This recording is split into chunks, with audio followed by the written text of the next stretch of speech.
আমি জামালপুর যাচ্ছিলাম শুটিং করতে।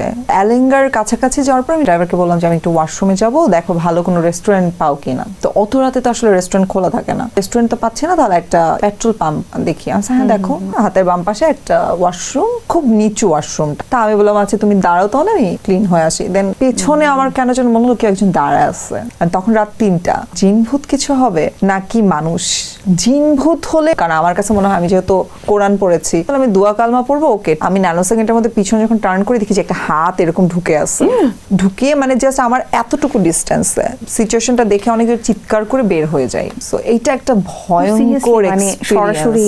আমার যে ড্রাইভারও পিছনে পিছনে দৌড়ানো ট্রাই করেছিল। তোমার সঙ্গে ঘটে যাওয়া কোনো ভয়ঙ্কর ঘটনা যেটা আজকে আমাদের সাথে শেয়ার করতে চাও? লাস্ট টাইম আমি জামালপুর যাচ্ছিলাম শুটিং করতে, এন্ড আমি রাত 3টা বাজে, তো আমার তার আগের দিন জোবান ভাইয়ের সাথে শুটিং ছিল, তো শেষ করতে আমাদের অনেক লেট হয়ে যায়। তো আমি যেহেতু আরেকটা শুটিংয়ে যাব জামালপুরে, শেষ করে আমি একদম ডিরেক্ট জামালপুরের উদ্দেশ্যে রওনা দিই।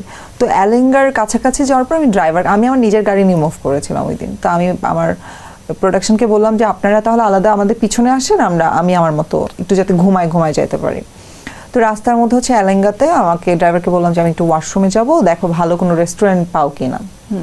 তো অত রাতে তো আসলে রেস্টুরেন্ট খোলা থাকে না।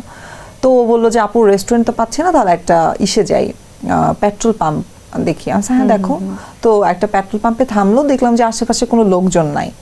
তো বাম পাশে, হাতের বাম পাশে একটা ওয়াশরুম, খুব নিচু ওয়াশরুমটা, হাইট ঠিক আমি দাঁড়ালে আমার থেকে এতটুকু।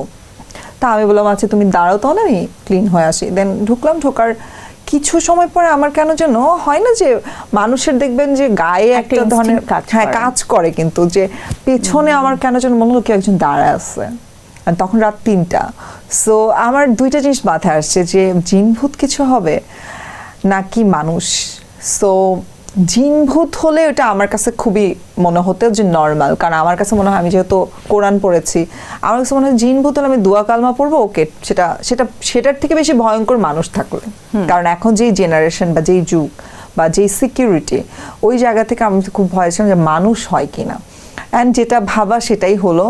আমি ন্যানো সেকেন্ডের মধ্যে পিছনে যখন টার্ন করে দেখি যে একটা হাত এরকম ঢুকে আছে, ভ্যালটিনেটর দিয়ে এরকম হাতটা ঢুকিয়ে মানে জাস্ট আমার এতটুকু ডিস্টেন্সে। তা আমি তখন ওকে না, মানে আমি অ্যাকচুয়ালি কি সে মানে তোমার গলায় কোনো গোল্ড বা কোনো কিছু? আই ডোন্ট নো, এটা হতে পারে আমার গলার মধ্যে কিছু নেওয়ার জন্য করেছে, হতে পারে আমাকে মোবাইল থেকে কোনো বাজেভাবেই করার জন্য করেছে, আই ডোন্ট নো। আসলে যেহেতু আমার সাথে জিনিসটা ইনসিডেন্টটা কমপ্লিট ছিল না, সো আমি শেষ সিচুয়েশনটা দেখে অনেকে চিৎকার করে বের হয়ে যাই, অ্যান্ড বের হয়ে দেখি যে লোকটা দৌড়ায় পালাচ্ছে।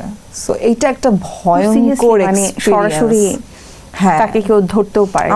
আমার যে ড্রাইভারও পিছনে পিছনে দৌড়ানো ট্রাই করেছিল, বাট আসলে ধরা সম্ভব হয়নি। ও এখানকারই হবে কেউ। আর আমি আমার ড্রাইভারকে পরে জিজ্ঞেস করলাম যে তোমার সামনে দিয়েও গেল, তুমি আটকালে না? বলে ও তো পিছনে গেল এতগুলো ডিমের খোসা নিয়ে।